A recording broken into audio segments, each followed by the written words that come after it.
City India news Telugu ఈరోజు ఈ పత్రికా సమావేశం యొక్క ముఖ్య ఉద్దేశం యావత్ తెలంగాణలో ఉన్న రైతాంగం ఈరోజు పెద్ద ఎత్తున సంబరాలు చేసుకుంటున్నారు. ఆ సంబరాలలో మేము పాలు పంచుకోవాలని ఇప్పటిదాకా గౌరవ ముఖ్యమంత్రి శ్రీ రేవంత్ రెడ్డి గారికి అభినందనలు తెలియజేస్తూ పాలాభిషేకం కూడా చేయడం జరిగింది. ఎందుకంటే కాంగ్రెస్ పార్టీ మాట ఇచ్చిందంటే మాట నిలబెట్టుకుంటుందని చెప్పేసి ఈ సందర్భంగా మేమందరము కాంగ్రెస్ పార్టీ నాయకులుగా గర్వపడతా ఉన్నాం. 2004లో శ్రీమతి సోనియా గాంధీ గారు కరీంనగర్ మీటింగ్లో చెప్పారు, తెలంగాణ రాష్ట్రాన్ని ఏర్పాటు చేస్తామని చెప్పేసి చెప్పిన విధంగానే 2014లో తెలంగాణ రాష్ట్రం ఏర్పాటు చేయడం జరిగింది. అదేవిధంగా 2022 మే 16వ తారీఖు వరంగల్కు వచ్చినప్పుడు రైతు డిక్లరేషన్లో మా ప్రియతమ నాయకులు భావి భారత ప్రధాని శ్రీ రాహుల్ గాంధీ గారు రైతుల పట్ల చిత్తశుద్ధితో రైతులను ఆదుకోవాలనే లక్ష్యంతో రైతుల రుణాలని మాఫీ చేయాలనే లక్ష్యంతో ఆ రోజు మాట చెప్పడం జరిగింది. వరంగల్ రైతు డిక్లరేషన్లో ఖచ్చితంగా కాంగ్రెస్ పార్టీ అధికారంలోకి వస్తుంది. ఈ రాష్ట్రంలో వచ్చిన వెంబడే 2 లక్షల రుణమాఫీ ఏకకాలంలో చేస్తామని చెప్పేసి ఆ రోజు రాహుల్ గాంధీ గారు మాట ఇచ్చారు. మాట ఇచ్చిన విధంగానే మేము ఎన్నికల ప్రచారంలో కూడా ఆ విషయాన్ని పదే పదే ప్రజలకు కూడా చెప్పడం జరిగింది. ఖచ్చితంగా మేము అధికారంలోకి వస్తున్నాం, వచ్చిన వెంబడే 2 లక్షల రూపాయల రుణమాఫీని ఏకకాలంలో చేయబోతా ఉన్నామని కూడా గౌరవ ముఖ్యమంత్రి గారు శ్రీ రేవంత్ రెడ్డి గారు కానీ, మా ఫైనాన్స్ మినిస్టర్ బట్టి విక్రమార్క గారు కానీ, తదితర మంత్రులు ఎమ్మెల్యేలు అందరం కూడా ఎన్నికల ప్రచారంలో చెప్పినాము.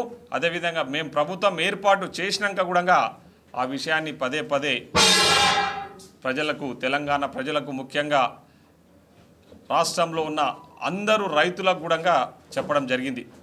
చెప్పిన విధంగానే ఈరోజు గౌరవ ముఖ్యమంత్రి శ్రీ రేవంత్ రెడ్డి గారి నాయకత్వంలో నిన్నకమన్న జరిగిన క్యాబినెట్ సమావేశంలో ఒక చారిత్రాత్మకమైన నిర్ణయాన్ని ఈరోజు రాష్ట్ర ప్రభుత్వం తీసుకోవడం జరిగింది. ఏకకాలంలో ఆగస్టు 15వ తారీఖు లోపు ఏకకాలంలో 2 లక్షల రూపాయల రుణమాఫీ రైతులకు చేయబోతా ఉన్నామని చెప్పేసి ఈ సందర్భంగా చాలా సంతోషం వ్యక్తం చేస్తూ ప్రజలకు ఈరోజు తెలియజేయబోతా ఉన్నాం. ఈరోజు మేము నిర్ణయం తీసుకున్నాము, కేబినెట్ నిర్ణయం తీసుకున్నది. గౌరవ ముఖ్యమంత్రి గారు కూడా అది కూడా విడతల వారీగా కాకుండా ఏకకాలంలో 2 లక్షల రూపాయల రుణమాఫీని చేయబోతా ఉన్నాం. త్వరలోనే దానికి సంబంధించిన జీవో కూడా ఆల్రెడీ కేబినెట్ ఆమోద ముద్ర వేయడం జరిగింది. దానికి సంబంధించిన జీవోను కూడా త్వరలోనే రిలీజ్ చేయబోతా ఉన్నామని చెప్పేసి మనము నిన్ననే పత్రికలలో కూడా రావడం జరిగింది. ముఖ్యంగా ఏ సామాన్య కార్యకర్తను అడిగినా, కొంచెం పొలిటికల్గా అంటే రాజకీయ అవగాహన ఉన్న వ్యక్తి ఎవరిని అడిగినా క్యాబినెట్ సమావేశం ఏర్పాటు చేసి క్యాబినెట్లో తీసుకున్న నిర్ణయాలు అనేటివి శాసనాలు అవుతాయని చెప్పేసి అందరికీ తెలిసిన విషయమే. క్యాబినెట్ ఏదైతే సమావేశం ఏర్పాటు చేసుకొని క్యాబినెట్ సమావేశాలలో ఏదైతే నిర్ణయం తీసుకుంటారో అవి శాసనాలుగా, జీవోలుగా బయటికి వస్తాయన్న విషయము జగమెరిగిన సత్యము, అది అందరికీ తెలిసిన విషయం.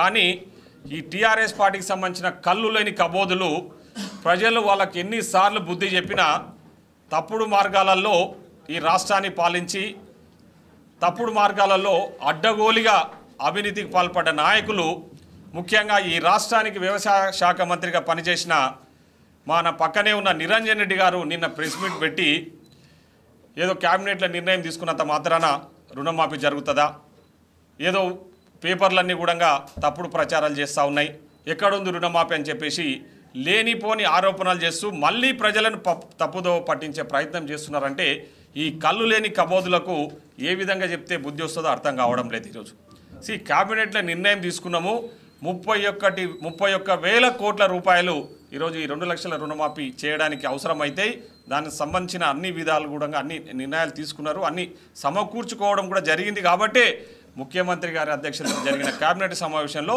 ఈ నిర్ణయం తీసుకొని మేము చెప్పడం జరిగింది. గతంలో టీఆర్ఎస్ వాళ్ళు రుణమాఫీ చేస్తామని వాళ్ళు చేసి 10 ఏళ్ల కాలంలో వాళ్ళు చేసిన రుణమాఫీ ఎంత అంటే 21,000 కోట్లు మాత్రమే. అది కూడా విడతల వారీగా, అప్పుడు 20, ఇప్పుడు 10, అప్పుడు 30,000 వేసి ఆ వేసిన పైసలు కూడా వాళ్ళు మిత్తిల కంటే ఇచ్చిన అప్పులకి మిత్తిలు కట్టుకోవడానికి సరిపోయింది తప్ప ఎక్కడ కూడా రుణమాఫీ అనేది పారదర్శకంగా జరగలేదు, రైతులకు ఎలాంటి ఉపయోగపడలేదు. ఈరోజు రాష్ట్ర వ్యాప్తంగా మీరు చూడండి, నిన్నటి నుంచి రైతులందరూ పెద్ద ఎత్తున సంబరాలు చేసుకుంటా ఉన్నారు. ఎందుకంటే కాంగ్రెస్ పార్టీ పట్ల రైతులకు మంచి నమ్మకం ఉంది. ఎందుకంటే గతంలో కూడా కాంగ్రెస్ పార్టీ అధికారంలో ఉన్నప్పుడు దేశవ్యాప్తంగా దాదాపు 72,000 కోట్ల రుణాలను మాఫీ చేసిన ఘనత కాంగ్రెస్ పార్టీది. సో ఈరోజు రైతుల పట్ల మాకు ఒక చిత్తశుద్ధి ఉంది. రైతులను ఆదుకోవాలనే లక్ష్యంతోనే ఈరోజు మేము ఈ నిర్ణయం తీసుకున్నాము. ఇచ్చిన మాట నిలబెట్టుకునే విధంగా మేము ముందుకు వెళ్తా ఉన్నాం. ఆ రోజు 6 గ్యారెంటీ పథకాల గురించి ప్రజలకు చెప్పిన విధంగానే ఈరోజు మేము అన్నీ కూడా ఒక్కొక్కటిగా అమలు చేసుకుంటూ ముందుకు వెళ్తా ఉన్నాం. కానీ ఈరోజు టీఆర్ఎస్ వాళ్ళు తప్పుడు ప్రచారాలు చేస్తూ ఇంకా రుణమాఫీ గురించి కూడా నిన్న మాట్లాడిన మాటలు, నిరంజన్ రెడ్డి గారు మాట్లాడిన మాటలు చూస్తూ ఉంటే చాలా విడ్డూరంగా ఉన్నాయి. పందికొక్కులాక ఎక్కడ దొరికితే అక్కడ దోసుకొని అడ్డగోలికి అవినీతికి పాల్పడ్డ వ్యక్తులు కూడా ఈరోజు మా ప్రభుత్వాన్ని పారదర్శకంగా చాలా ట్రాన్స్పరెంట్గా నడుస్తున్న ప్రభుత్వాన్ని విమర్శించడానికి ఏమాత్రం సిగ్గు ఎక్కువ లేకుండా ప్రెస్ మీట్లు పెట్టి మాట్లాడుతూ ఉన్నారు.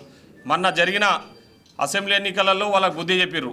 మొన్న జరిగిన పార్లమెంట్ ఎన్నికలలో ఎక్కడ కూడా డిపాజిట్ రాకుండా ప్రజలు వాళ్ళకు బుద్ధి చెప్పినా కూడా ఇంకా తప్పుడు ప్రచారాలు చేస్తూ కాంగ్రెస్ పార్టీని మళ్ళా ఏదేదో తప్పుదోవ పట్టించే విధంగా, ప్రజలను తప్పుదోవ పట్టించే విధంగా ఈరోజు వాళ్ళు వ్యవహరిస్తున్న తీరును మేము తీవ్రంగా ఖండిస్తున్నాం.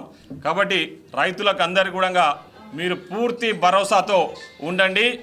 మన ముఖ్యమంత్రి గారు, మన పాలమూరు ముద్దుబిడ్డ, రైతు బిడ్డ రేవంత్ రెడ్డి గారు నిర్ణయం తీసుకున్నారు. ఖచ్చితంగా 2 లక్షల రుణమాఫీని ఆగస్టు 15వ తారీఖు లోపు ఏకకాలంలో చేయబోతా ఉన్నాం. కాబట్టి ఈ సందర్భంగా మహబూబ్నగర్ జిల్లా కాంగ్రెస్ పార్టీ తరఫున మేమందరము మన గౌరవ ముఖ్యమంత్రి శ్రీ రేవంత్ రెడ్డి గారికి ప్రత్యేకంగా కృతజ్ఞత తెలియజేస్తా ఉన్నాం. అదేవిధంగా మా పాలమూరు రైతుల తరఫున కూడా మన గౌరవ ముఖ్యమంత్రి గారికి ప్రత్యేకంగా ఈ సందర్భంగా కృతజ్ఞతలు తెలియజేస్తా ఉన్నాం. రైతులందరూ కూడా మీరందరూ కూడా ధైర్యంగా ఉండండి. త్వరలోనే మీకు జీవో రాబోతా ఉంది. రైతుల రుణాలు మొత్తం కూడా 2 లక్షల లోపు ఉన్న రుణాలన్నీ కూడా ఎలాంటి కండిషన్స్ లేకుండా ఏకకాలంలో మాఫీ చేయబోతా ఉన్నాం. కాబట్టి మీరందరూ కూడా మా ప్రభుత్వానికి సహకరించండి. పూర్తి స్థాయిలో రైతులకు అండగా ఉండడానికి మేమందరం కూడా కృతనిశ్చయంతో ఉన్నామని చెప్పేసి ఈ సందర్భంగా తెలియజేస్తూ సెలవు తీసుకుంటా ఉన్నాం. ధన్యవాదాలు.